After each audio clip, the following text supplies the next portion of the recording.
Avant cela, cette décision du Conseil constitutionnel qui a choisi d'abroger la loi sur le harcèlement sexuel, un délit dont les contours ont été jugés trop flous seulement. Avec cette décision, que deviennent les affaires en cours? Tout cela mérite quelques explications. Dominique Verdaillan, Philippe Jasselin.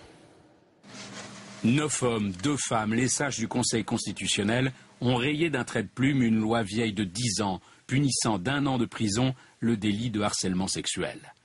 Pourquoi cette abrogation? La loi de 2002 tenait en une phrase: le fait de harceler autrui dans le but d'obtenir des faveurs sexuelles est puni. Trop imprécis pour les constitutionnalistes. La disposition sur le harcèlement sexuel ne comportait absolument aucune précision. Elle revenait à dire en quelque sorte: est un harcèlement sexuel ce qui harcèle sexuellement. Le Conseil constitutionnel a dit que ce n'est pas suffisant comme précision. Pourtant, en 2010, ce texte a permis 70 condamnations, chiffre en constante augmentation. Quelles conséquences? Plus de lois, plus de condamnations possibles pour harcèlement sexuel. Pour sauver leur dossier, les magistrats devront requalifier les faits en tentative d'agression sexuelle ou harcèlement moral. Mais pour les victimes, le mal est déjà fait. Les victimes ne peuvent plus porter plainte. Le harcèlement sexuel, à partir du moment où il n'est plus sanctionné par la loi, redevient légal. Ça redevient des comportements, des attitudes, des agissements autorisés.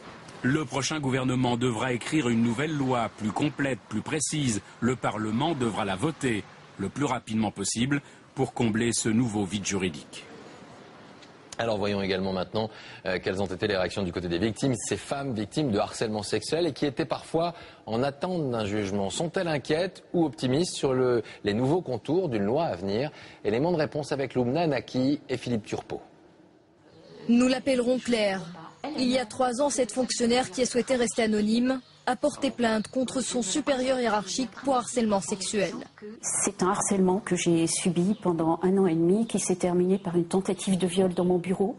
On doit vivre avec ces souvenirs d'agression continuelle. Claire attendait que son affaire soit jugée, mais après la décision du Conseil constitutionnel, toute la procédure est menacée. Un choc pour cette femme en dépression depuis 3 ans.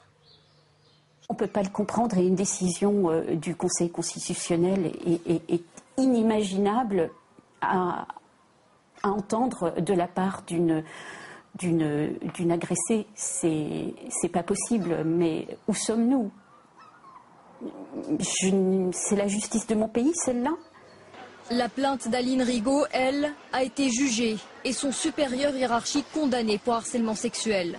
Mais l'homme a fait un recours qui provoque aujourd'hui le désarroi de cette victime.